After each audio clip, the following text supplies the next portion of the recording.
The Spy and the Traitor, the greatest espionage story of the Cold War. Book summary. The Spy and the Traitor, the greatest espionage story of the Cold War is a 2018 non-fiction book by Ben Macintyre. The story begins with a scene from May 18, 1985, where KGB agents, Soviet Russia's intelligence and secret police force, entered an apartment in Moscow to plant surveillance devices, including bugs, cameras, and even radioactive dust. The dust was enough to trigger a Geiger counter but not to cause harm. The apartment belonged to Colonel Oleg Antonyevich Gordievsky, who had recently been promoted to head the KGB in London. He had returned to Moscow a few hours later to receive the formal appointment. What the KGB didn't know was that Gordievsky was secretly working for British intelligence. Recruited by MI6 over 10 years earlier, he now held a crucial role as the KGB's top officer in Britain, giving MI6 an inside track on Soviet operations. As Gordievsky arrived in Moscow, he noticed a heightened KGB presence at the airport, more plainclothes agents were on surveillance, and his passport processing seemed unusually slow. Although MI6 had considered the possibility of a trap, with a backup plan, codenamed Pimlico, in place, Gordievsky initially dismissed the idea.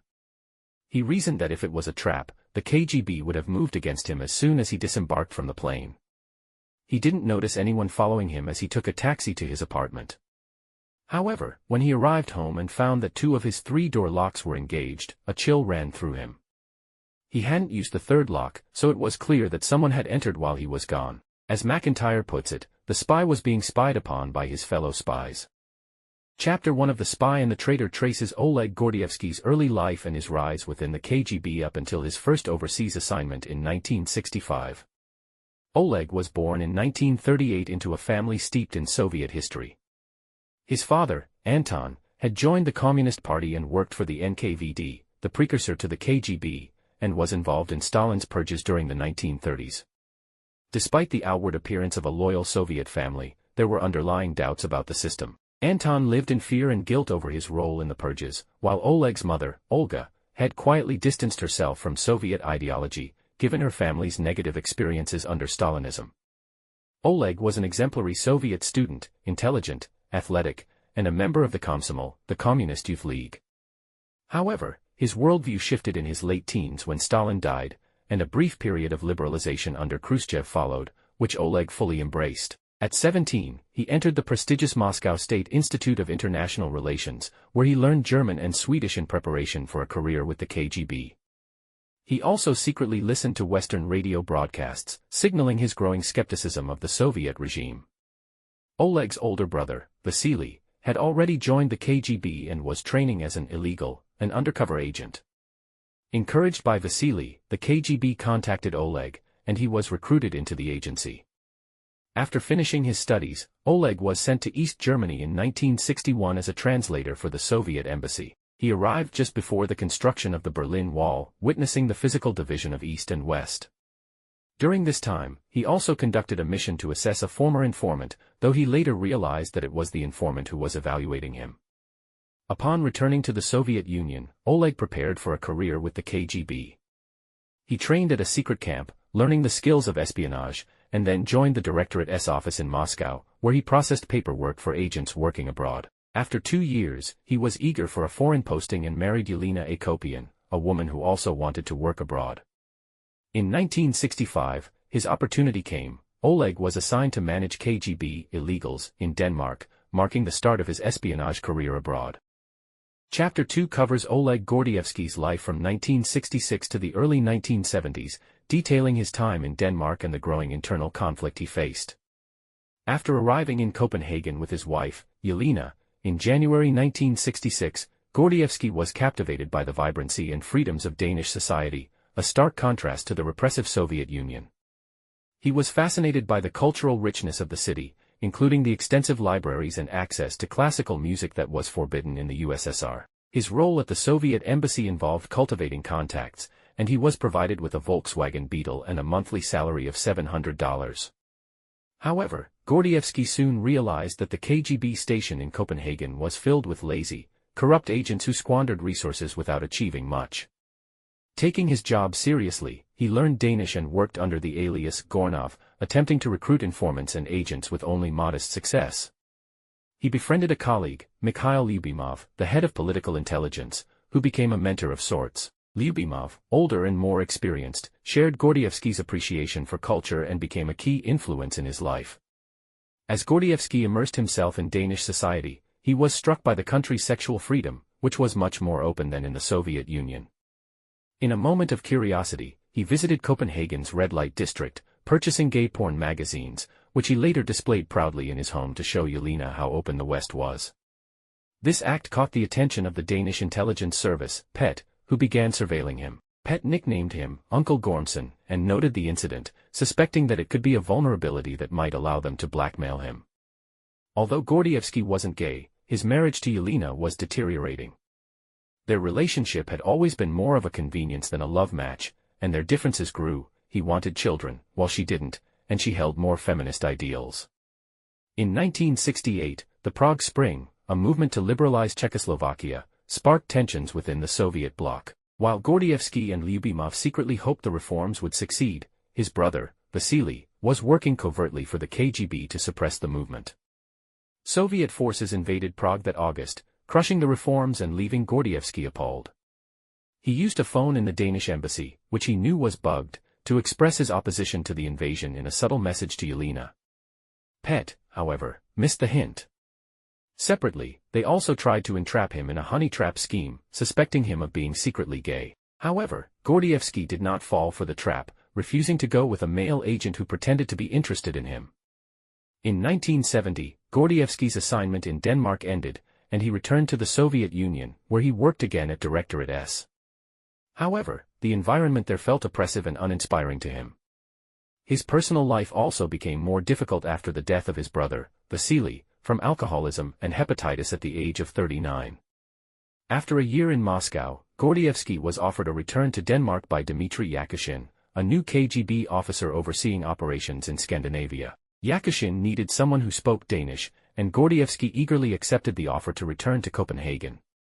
Despite PET's suspicion of him as a KGB agent, Gordievsky was granted a visa to return, as they hoped to turn him into an informant. The Danish intelligence service, along with MI6, had already received information about him from his former friend, Standa Kaplan, who had defected to Canada and shared Gordievsky's name during his debriefing. Western intelligence agencies were now preparing to reach out to him when he returned to Denmark.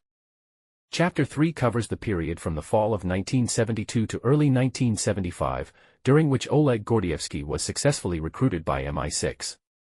After returning to Copenhagen, Gordievsky's name was flagged by British intelligence, thanks to his former friend Standa Kaplan's defection. Kaplan had mentioned Gordievsky's name during his debriefing, and MI6, recognizing Gordievsky as a potential asset, gave him the code name Sunbeam. MI6's goal was to approach Gordievsky discreetly and assess his willingness to cooperate. As head of political intelligence for the Soviet embassy, Gordievsky's job was to identify potential spies and informants among politicians, diplomats, journalists, and businesspeople. While outwardly successful in his work, Gordievsky was increasingly disillusioned with the Soviet system. Denmark had reignited his admiration for the freedoms of the West, and he began reading banned authors like George Orwell and Alexander Solzhenitsyn. He also learned about Standa Kaplan's defection and wondered why his own hint of discontent after the Prague Spring hadn't been followed up on by Western intelligence. MI6 made its first move by arranging a casual meeting between Gordievsky and their agent, Richard Bromhead, at an art exhibition.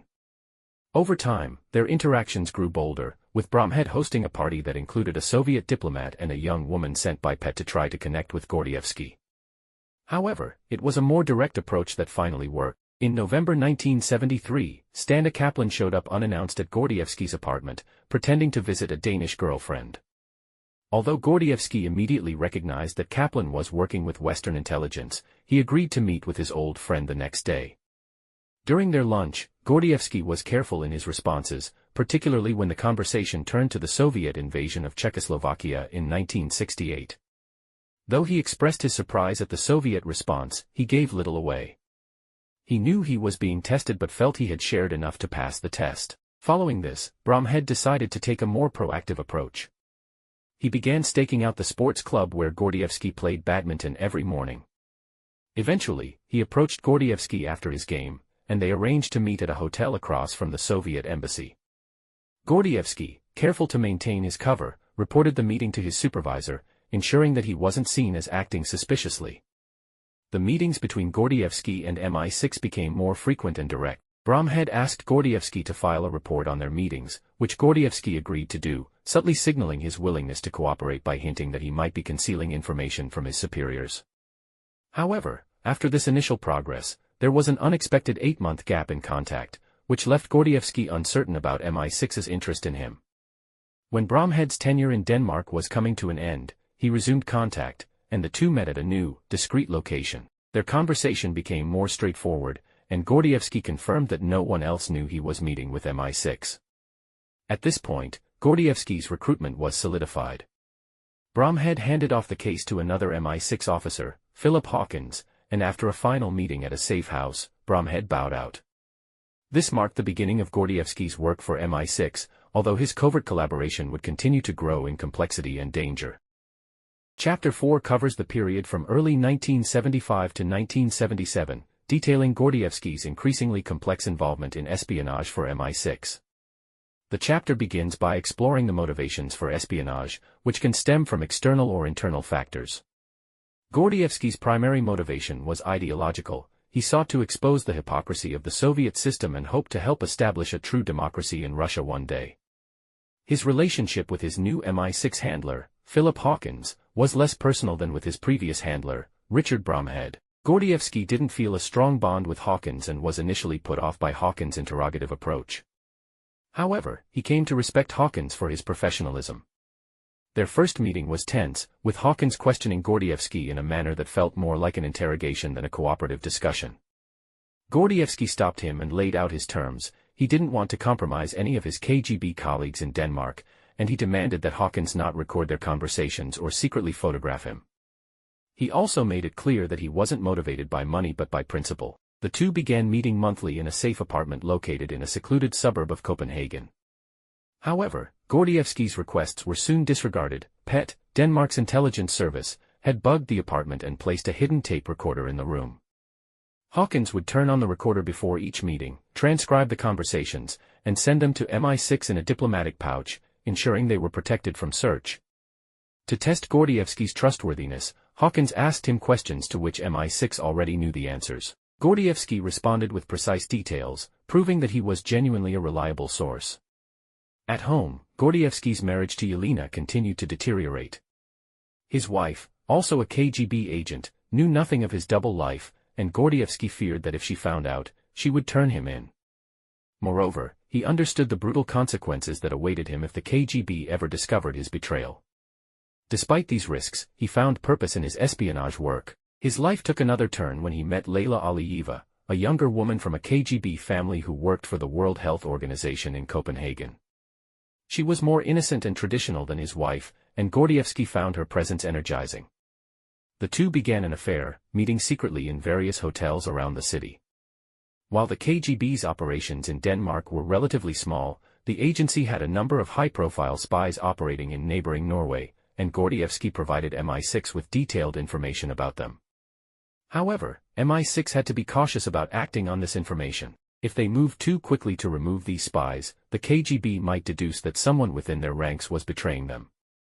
To protect Gordievsky and ensure continued intelligence, MI6 kept his identity secret, limiting the number of people who knew about him. Only the top leadership of PET was aware of his role, and even the CIA was kept in the dark. After 2 years, Hawkins was replaced by Jeffrey Guscott, the MI6 agent who had originally flagged Gordievsky as a potential asset after Standa Kaplan's defection. Gordievsky immediately got along well with Guscott, and their cooperation deepened. One significant operation they undertook involved microfilm, sensitive KGB documents that were cut up and distributed to various departments. Gordievsky began taking his clippings with him during lunch breaks and secretly delivering them to Guscott, who would photograph them at a safe location before returning the microfilm. Over time, Gordievsky took even more risks, surreptitiously collecting clippings from his colleagues' desks when they were away. Though it was a dangerous game with close calls, it worked and significantly advanced their intelligence-gathering efforts. Chapter 5 covers Gordievsky's return to the Soviet Union in 1978 and the plans MI6 devised to exfiltrate him in the event his espionage activities were discovered. As his second stint in Denmark was coming to an end, Gordievsky asked his MI6 handler, Jeffrey Guscott, to devise an escape plan in case the KGB uncovered his spying. MI6 responded with a high-risk plan called Pimlico, which outlined the steps needed for Gordievsky to escape from the Soviet Union. Despite his doubts about its success, Gordievsky memorized the plan. Pimlico involved a detailed series of steps. The first phase was a signal system. Every Tuesday, Gordievsky was to stand outside a bread shop on Kutuzovsky Prospect in Moscow, where an MI6 agent would pass by. If Gordievsky was there, the agent would acknowledge him by eating a Mars bar or Kit Kat and making brief eye contact. This subtle signal would indicate that Gordievsky was in trouble and needed to escape. On the following Friday, Gordievsky would take a series of trains and buses toward Finland, ultimately waiting in the bushes at a prearranged highway pull-off. At the same time, MI6 would arrange for a diplomatic car to cross the border, using special diplomatic license plates. Timing was critical, as diplomats needed 2 days' notice to obtain permission to travel. If everything went smoothly, MI6 would have the car in Leningrad by Friday afternoon, and by Saturday, they would meet Gordievsky at the highway rendezvous. He would then be sedated with a light tranquilizer and hidden in the trunk under a space blanket to avoid detection by infrared sensors at the border. While MI6 awaited the right conditions for the escape, they monitored the Tuesday signal location as planned. In addition to this, they devised a backup plan. If Gordievsky needed to contact MI6 without being in immediate danger, he could send a signal by meeting an agent 3 weeks later at St. Basil's Cathedral in Red Square. There, they would pass messages discreetly in a stairwell. However, despite these elaborate plans, no signal from Gordievsky came for 3 years. Upon returning to Moscow, Gordievsky informed his department head that he was divorcing his wife and marrying Layla, the woman he had met in Denmark. He knew this would negatively impact his career, as the KGB held strict standards for personal behavior, especially for agents with extramarital affairs. Nonetheless, he felt it was worth the sacrifice. He was reassigned to a desk job with menial tasks, but he was happy with his new life and was soon expecting a child with Layla. Gordievsky, eager to return to foreign postings to further assist MI6, decided to learn English at the age of 41. Although he was already fluent in 2 foreign languages, he believed English would help him gain a position in Britain. He completed the 4-year English course in just 2 years and began studying British culture and literature. He also helped translate reports from British spy Kim Philby, who had defected to the Soviet Union, to familiarize himself with the diplomatic vocabulary. Gordievsky and Layla had 2 daughters in the early 1980s, and their life seemed to be progressing smoothly. In 1981, Denmark's intelligence service, PET, asked a diplomat visiting Moscow to subtly learn more about Gordievsky. The diplomat encountered Gordievsky at a party, where he casually mentioned that he was learning English. PET passed this information along to MI6, signaling that Gordievsky was safe and might be planning to re-engage with them. This chapter illustrates the complex and high-risk nature of espionage, as well as Gordievsky's dedication to his cause despite the personal and professional sacrifices he made. In the final chapter of Part 1, the narrative covers how Gordievsky worked towards securing a post in London in 1982. Despite the fact that the KGB was still struggling to find enough English-speaking agents a decade after Britain had expelled 100 of them, an opening arose in 1981. However, the KGB had difficulty filling the position. Gordievsky discreetly maneuvered to get the job, was issued a passport, and applied for a British visa. MI6 viewed his application with a mix of excitement and concern, as visa officers typically denied anyone suspected of being a KGB agent. A routine check with Danish intelligence would have likely raised red flags about his involvement with the KGB. To address this, MI6 reached out to PET to modify Gordievsky's file to make it appear less suspicious. The response sent to the British visa office mentioned only vague, inconclusive hints that he might be associated with the KGB. As a result, Gordievsky's visa was approved. While awaiting approval in Moscow, Gordievsky used the time to examine KGB files about Britain, under the pretext of preparing for his future posting. In reality, he was looking for information to pass on to MI6. Through his research, he uncovered details about KGB informants and confidential contacts, individuals who sympathized with the Soviet Union but weren't directly involved in espionage. Among these were Jack Jones, a Socialist Union leader, Bob Edwards, a Labour MP and actual KGB agent, and Michael Foot, the leader of the Labour Party, who was poised to become Prime Minister if the party won the next election. Foot, whom the KGB referred to as Boot, was particularly significant, as the leader of Her Majesty's loyal opposition was a paid KGB agent. After months of waiting, Gordievsky's visa was eventually approved, and in June 1982, he and his family flew to London. Art 2, Chapter 7, The Safe House. This chapter introduces Aldrich Ames, a CIA agent who would later become a Soviet spy, and details Gordievsky's first few months in London after being assigned to the KGB's station there. Ames is portrayed as a mediocre agent who was unsatisfied with his life.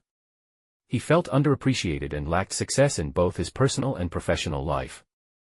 Ames had joined the CIA like his father, but his performance was lackluster. During his time in Turkey, he was given a task to create the appearance of public support for the Czechoslovakian people following the Prague Spring, but instead, he ignored it in favor of going to a bar. In the early 1970s, Ames trained in the CIA's Soviet bloc department and, after a stint in New York, was posted to Mexico City. His personal life, including his drinking habits and a strained marriage, mirrored his lack of success at work. Things began to change when he met Rosario, a young woman working at the Colombian embassy. Rosario, who came from a poor yet aristocratic background, sought a rich foreigner to marry. The two began an affair in 1982, and Ames convinced her that he would leave his wife and improve his financial situation if she moved with him to the U.S. Meanwhile, Gordievsky and his family were settling into life in London. His KGB colleagues were indifferent to him, with none of them impressed by his qualifications. He found them all unpleasant, particularly his direct superior, Igor Tidov, whom he described as evil. General Arkady Guk, the KGB resident, was an anti-intellectual who disliked England, while Leonid Nikitenko, in charge of counterintelligence, was more shrewd but still not someone Gordievsky liked. After some time, Gordievsky reached out to MI6, and they arranged a meeting. Gusket, his previous MI6 contact, introduced him to Veronica Price and his new handler, James Spooner. Gordievsky and Spooner quickly hit it off, and their operation was codenamed Nocton. In their early meetings at a secure apartment, Gordievsky shared the information he had gathered from KGB headquarters in Moscow. He had an exceptional memory and was able to provide a wealth of details. Over the next 3 months, he worked to recall, refine, and accumulate even more intelligence. To assist with the operation, MI6 enlisted a few key members of MI5, their domestic intelligence counterpart, despite the two agencies' historical rivalry. MI5's involvement was necessary to ensure Gordievsky could work freely without interference. Only the highest-ranking officials from both agencies were informed about Gordievsky's work to reduce the risk of leaks. From his reports, MI6 learned that the KGB had lost its previous influence in Britain and had few threats within the agency. One of the most concerning pieces of information Gordievsky provided was about Michael Foot, the leader of the Labour Party, who could potentially become the next prime minister. The government decided to keep this information under wraps for the time being. The final piece of intel Gordievsky shared was particularly alarming. The KGB believed the US was preparing a preemptive nuclear strike against the Soviet Union. Part 2, Chapter 8, Operation Ryan. Chapter 8 centers around Operation Ryan, a Soviet intelligence operation initiated in 1981 by KGB head Yuri Andropov, who believed that the US was preparing to launch a nuclear strike. In Andropov's view, the West had surpassed the Soviet Union in the arms race and was poised to end the Cold War by force. Operation Ryan was meant to gather evidence supporting this theory, and Andropov's paranoia shaped the operation.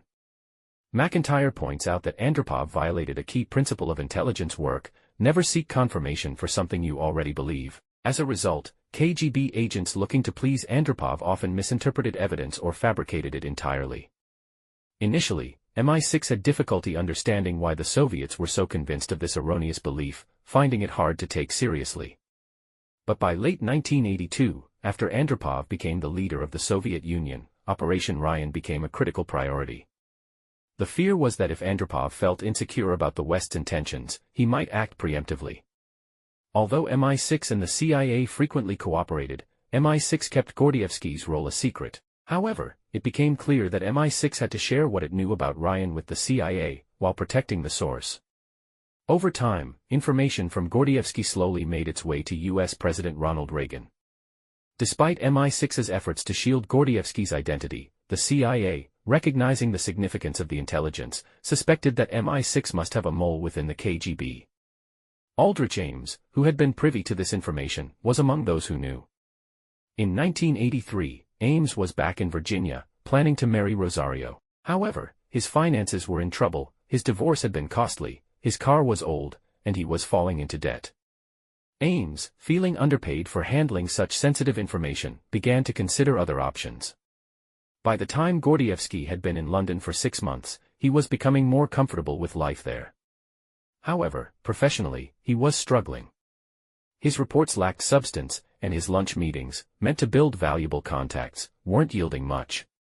Gossip was spreading, and his supervisors were disappointed with his performance. MI6, recognizing the potential consequences of this, decided to assist him by providing what is known as chicken feed, harmless but seemingly valuable information. They introduced him to Rosemary Spencer, a well-placed worker in the Conservative Party who was secretly working for MI5. Spencer believed she was helping to recruit Gordievsky, unaware that he was already a KGB officer. Gordievsky reported the information she provided, and his reports began to improve, gaining attention from his superiors. As a result, he started to make a positive impression, except with his immediate boss, Titov. Titov, feeling threatened by Gordievsky's rising status, became a problem. MI6 helped resolve this by having Titov expelled from Britain, an action that seemed typical in the world of espionage. With Titov gone, Gordievsky was promoted to head the PR line. Part 2, Chapter 9, Koba. This chapter introduces Michael Bedinet, an unstable and isolated MI5 agent who put Gordievsky at risk by offering himself as a spy to the Soviets. Bedinet, who adopted the alias Koba, a nickname for Stalin, was an unlikely candidate for espionage, being socially withdrawn and unfit for handling sensitive information. Despite various warning signs, MI5 had recruited him while he was at Oxford. In April 1983, Bedinet reached out to the KGB, slipping a note through General Guk's door. The note contained a secret document about the expulsion of KGB officer Titov, along with an offer to supply more intelligence if Guk was interested. General Guk initially dismissed the offer, thinking it was a trap by MI5. Bedinet persisted, sending a similar note 2 months later, which prompted discussions between Guk and Nikitenko, the KGB counterintelligence head. Gordievsky, aware of these talks, was handed Bedinet's second letter by Guk. The letter included a list of Soviet personnel in London suspected by MI5 of being KGB agents. Gordievsky was alarmed to find his name on the list, marked as more or less identified. He quickly contacted his MI6 handlers, Spooner and Price, who were equally shocked. While Bedinet didn't seem to know about Gordievsky's role as an MI6 agent, that could change, leaving Gordievsky vulnerable. MI5 launched a covert investigation, led by Agent Eliza Manningham-Buller, using the information Bedinet provided. They worked to identify those with access to the intelligence and narrowed it down to Bedinet, who was known for his erratic behavior, heavy drinking, and inappropriate advances toward female colleagues. Although under surveillance, no solid proof of his guilt emerged. Bedinet contacted Guk for a third time, leaving another letter with instructions for a coded response. Despite lacking conclusive evidence, MI5 decided to confront Bedinet. In September, they brought him in for questioning. He denied the accusations for a full day and night before eventually confessing. Only a few people, including Prime Minister Margaret Thatcher, knew that Gordievsky had been the one to alert MI5 about the possible mole within their ranks. Part 2, Chapter 10, Mr. Collins and Mrs. Thatcher.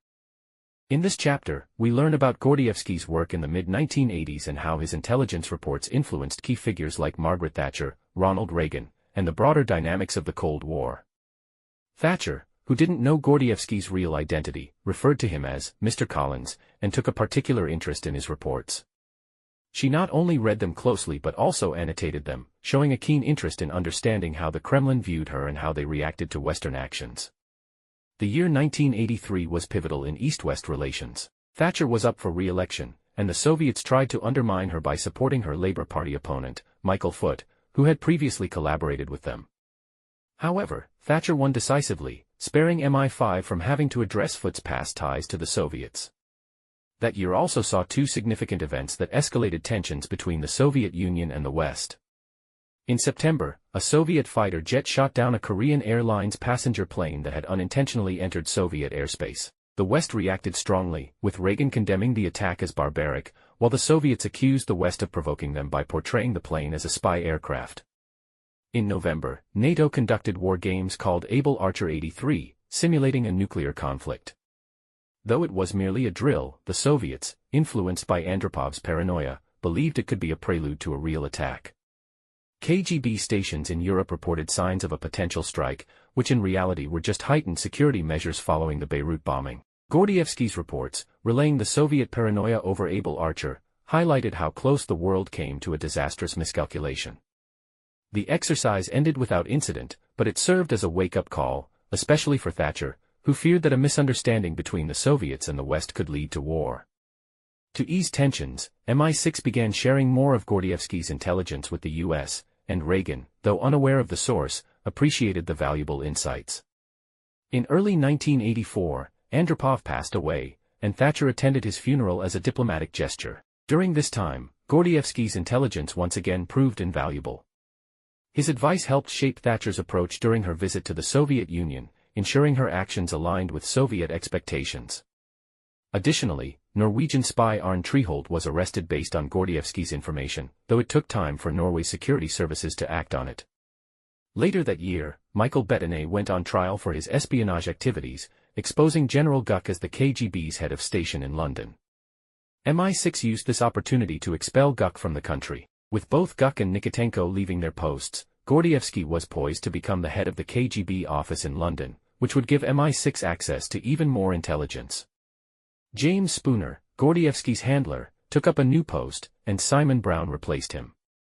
In December 1984, Mikhail Gorbachev, the likely future leader of the Soviet Union, visited London at Thatcher's invitation. Gordievsky played a crucial role in coordinating the visit, briefing both the KGB and MI6. The visit went smoothly, with Thatcher and Gorbachev having a productive meeting. Though they defended their respective political systems, they established a rapport, and Thatcher later told Reagan that Gorbachev was a man one could do business with. The KGB praised the London station for handling the trip successfully, and much of that success was due to Gordievsky's efforts. Part 2, Chapter 11, Russian Roulette. In this chapter, set in the spring of 1985, Gordievsky is waiting for news about his promotion to head of the KGB's London station while, unbeknownst to him, the CIA is closing in on his identity as a mole. Burton Gerber, the CIA's head of the Soviet section, was frustrated that MI6 had kept Gordievsky's identity secret. Driven partly by ego and partly by a belief that the CIA should have access to all intelligence, Gerber initiated his own investigation to uncover the identity of MI6 top informant. The CIA narrowed their search to Gordievsky by March 1985, using a process of elimination. Meanwhile, Aldrich Ames, a CIA officer in dire financial straits and feeling underappreciated, decided to betray his country. Ames, feeling entitled to a better lifestyle, reached out to the Soviets, offering to sell them American secrets. In mid-April, Ames contacted Sergei Chuvakhin, a Soviet agent at the embassy, proposing a meeting to offer valuable information in exchange for money. Although Chuvakhin missed their initial meeting, Ames took the direct route and dropped off a package at the embassy, asking for $50,000 in exchange for secrets. A few weeks later, Ames met with Chuvakhin, who agreed to his terms and paid him. Ames likely also mentioned the presence of a high-level mole in the CIA, Gordievsky, though it's unclear if he knew for sure that Gordievsky was the one working with MI6. In late April, Gordievsky was officially appointed head of the KGB's London station, replacing Nikitenko.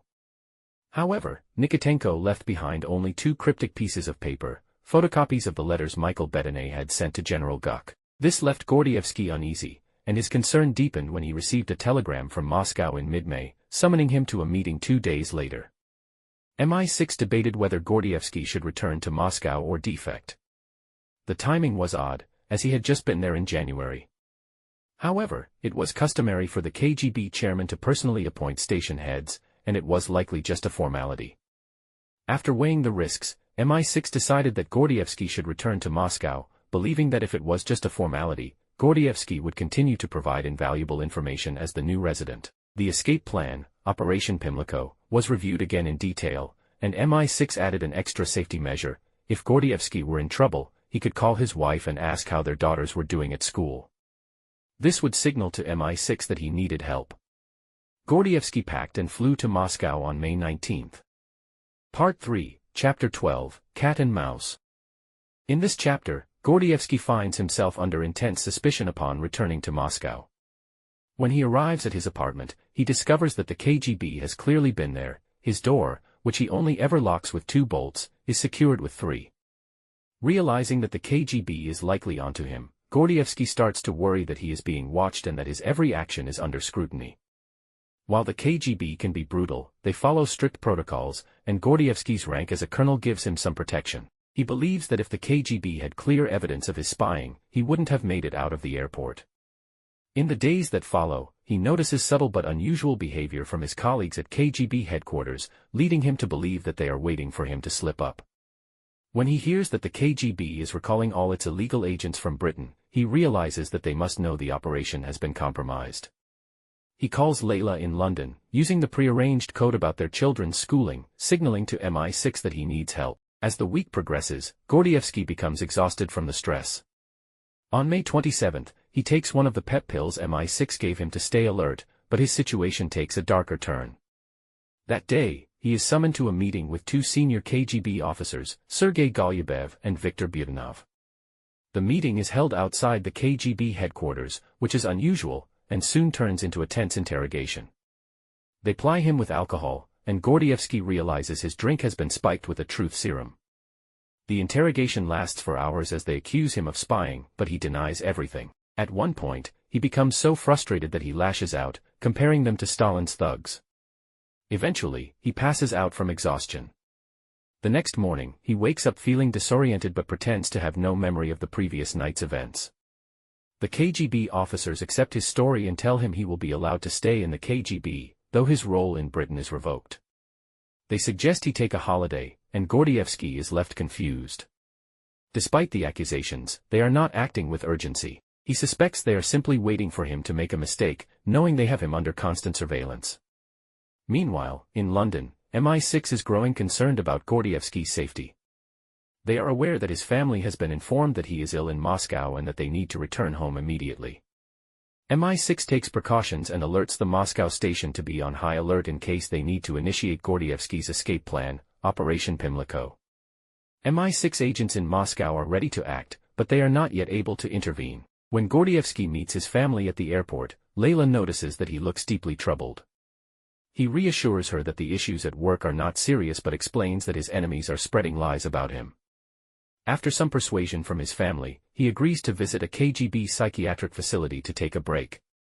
However, he soon realizes that even there, he is under surveillance, adding to his anxiety. At the same time, Aldrich Ames, the CIA mole, is giving the Soviets vital information, including the names of 25 Western spies, one of whom is Gordievsky. Budanov now has the evidence he needs, but for reasons unknown, he chooses not to act immediately. Macintyre suggests that Budanov may want to catch Gordievsky in the act of espionage with MI6, potentially causing even greater embarrassment for the British. The chapter ends with Gordievsky continuing to navigate a tense, high-stakes game of cat and mouse with the KGB, unaware of how close he is to being exposed. Part 3, Chapter 13, The Dry Cleaner. In this chapter, Gordievsky realizes that he must act quickly to escape the increasingly dangerous situation he's in. He knows that if he stays in Moscow any longer, he risks being caught by the KGB.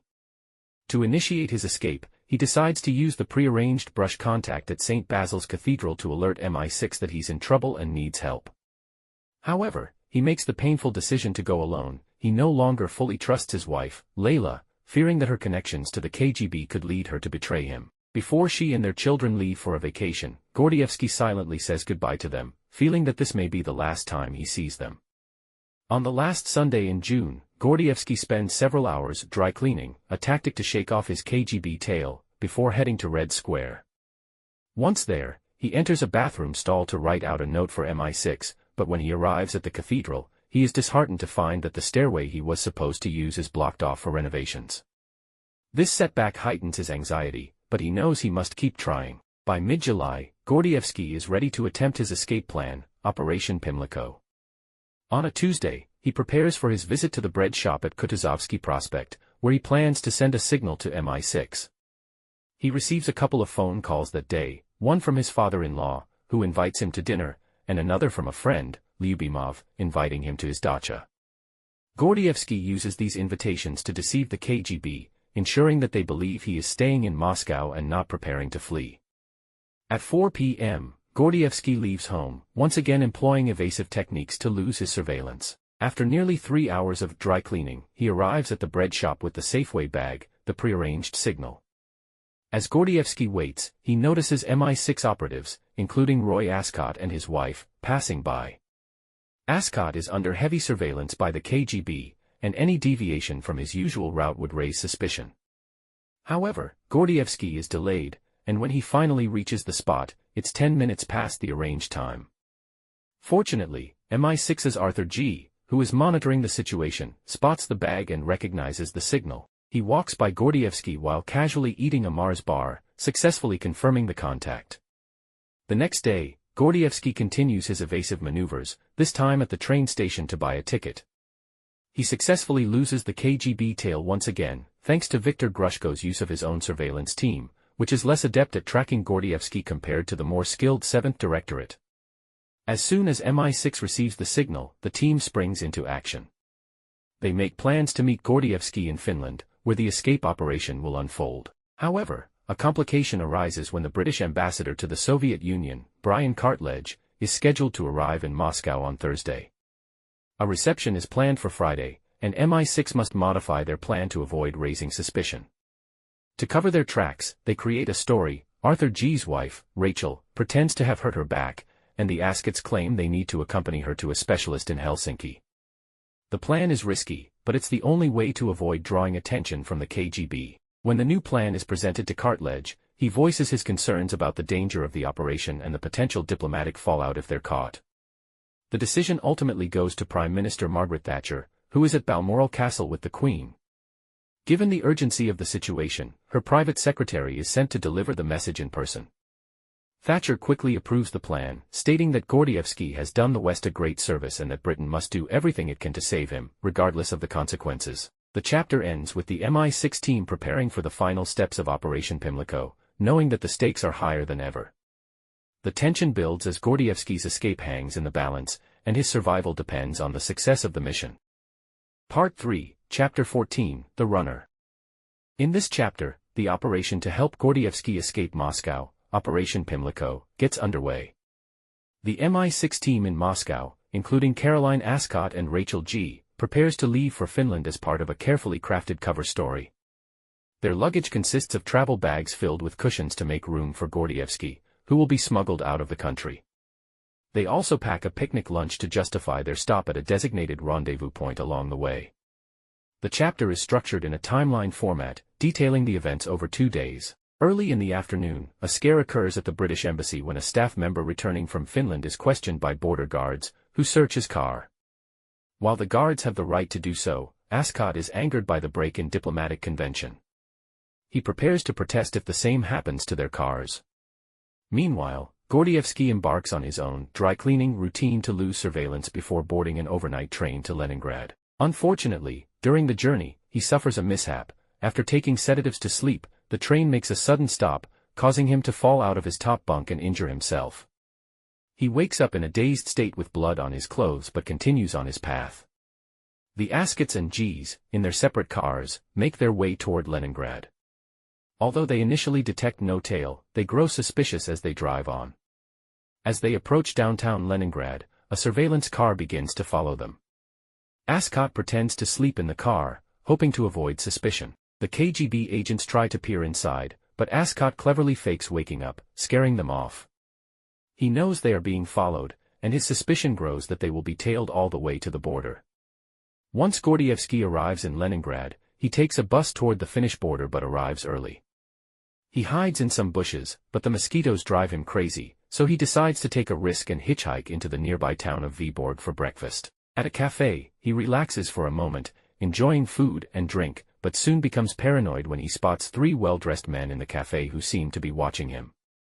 Feeling the pressure, he hurriedly pays and heads back toward the highway. After a brief, anxious run, he gets a ride in a truck and returns to the bushes near the rendezvous point, waiting for the moment to come.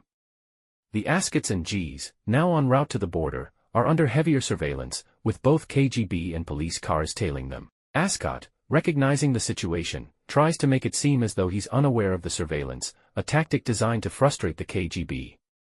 He slows down, and after some time, the KGB tail car pulls ahead, giving Ascot the chance to speed up and create a gap. However, their progress is delayed when they encounter a military convoy blocking the road. Once the convoy clears, Ascot and G push the cars to 85 miles per hour, gaining a significant lead over the KGB. When they reach the turnout point, they make a quick stop, hoping the KGB agents won't notice. At that moment, Gordievsky emerges from the bushes, asking, "Which car?" confirming that the operation has worked so far. The chapter culminates with this dramatic moment, as Gordievsky, now out of the immediate reach of the KGB, is ready to join the MI6 team for his escape. Despite the numerous setbacks and close calls, the plan is unfolding as intended. The stakes are high, but this marks a significant step toward his freedom. Part 3, Chapter 15s, Finlandia. In this chapter, Gordievsky's escape continues as he is smuggled out of the Soviet Union and into Finland under the cover of Operation Pimlico. He is quickly hidden in the trunk of the G's car, bundled in a space blanket to avoid detection by infrared scans. The plan remains risky, with surveillance agents on their tail and the potential danger of border guards' dogs sniffing him out. As the convoy approaches the border, Gordievsky's tension builds, especially when they encounter the first of 5 checkpoints. However, through quick thinking and coordination from the MI6 team, they manage to pass through the initial Soviet checkpoints without issue. The real challenge comes at the 3rd checkpoint, where Gordievsky is still hidden in the trunk. The team employs clever tactics to distract the border guards and their sniffer dogs. Caroline Ascot uses the baby, Florence, as a diversion, changing her diaper right by the trunk to throw off the scent of the dog that is sniffing around. Meanwhile, Rachel offers the dog a cheese and onion crisp, which confounds it, buying them more time. After some tense moments, the team successfully passes through the checkpoint and enters Finland. Once past the border, Gordievsky is helped out of the trunk by MI6 and Danish pet agents, given fresh clothes, and taken to a car with Simon Brown and Victoria Price, who are part of the escape team. As they drive, they stop to refuel and confirm the mission's success by signaling London. After a stop in Helsinki for dinner, they continue their journey northward, crossing into Norway and eventually making their way to London via Oslo. In the UK, Gordievsky is placed in a guest suite at Fort Monckton, an MI6 training base, where he spends the next 4 months. Initially, he struggles with feelings of loss, especially being separated from his family.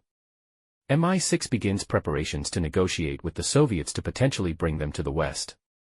Meanwhile, Gordievsky takes part in debriefings with various officials, including CIA head William Casey, offering his insights on Cold War matters, including advice for Reagan's upcoming summit with Gorbachev. This chapter illustrates Gordievsky's critical role in the Cold War, not just as a defector, but as a key player in shaping history. Unbeknownst to Gordievsky, his defection has already been compromised by Aldrich Ames, a CIA officer who is secretly working for the Soviets. This sets the stage for future complications, as Ames is responsible for betraying Gordievsky to the KGB, but this fact remains hidden for now. The chapter closes with Gordievsky's life in limbo, still dealing with the fallout of his defection and the larger political ramifications of his actions. Epilogue, Passport for Pimlico. After Gordievsky's defection, Britain initially tried quietly negotiating with the Soviets to secure the release of his family, but the Soviets refused. As a result, in September, Britain publicly acknowledged Gordievsky's defection and expelled 31 KGB agents whom Gordievsky had identified. In retaliation, the Soviets expelled an equal number of British diplomats, marking a tense diplomatic fallout.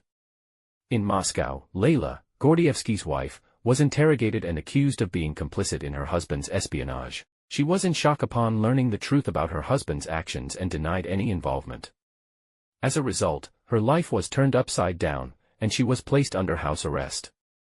In an attempt to protect her children from the consequences, she changed their last name to her maiden name. Despite the separation, Gordievsky continued to mourn his family, expressing that his life had lost meaning without them. British officials assured him that they would continue working on bringing them to safety. Meanwhile, within the KGB, the investigation into Gordievsky's case led to significant fallout. Many top officials in charge of the operation distanced themselves from the failure, while the lower-ranking surveillance team bore the brunt of the consequences. Even future Russian President Vladimir Putin, then a young KGB officer in the Leningrad office, witnessed the downfall of his superiors. In late 1985, the KGB formally sentenced Gordievsky to death. In the years that followed, Gordievsky became a valuable asset to the West, traveling and advising Western allies on how to handle the Soviet Union. He was eventually relocated to a safe house in a London suburb under constant police protection and an assumed identity. He met with Prime Minister Margaret Thatcher, who had secretly relied on his intelligence earlier in her tenure. Despite the efforts to reunite his family, it wasn't until 1991, amid the collapse of the Soviet Union, that Layla and their daughters were allowed to join him in Britain. However, the years of separation and mistrust strained their relationship, leading to a divorce in 1993. Macintyre concludes the book by updating readers on the fates of key players in the story. Notably, Aldrich Ames, the CIA officer who betrayed Gordievsky to the Soviets, was arrested in 1994 when his extravagant lifestyle raised suspicions about the source of his wealth. The epilogue wraps up the dramatic tale of Gordievsky's espionage and escape, highlighting the lasting impact of his defection on both his personal life and the broader geopolitical landscape.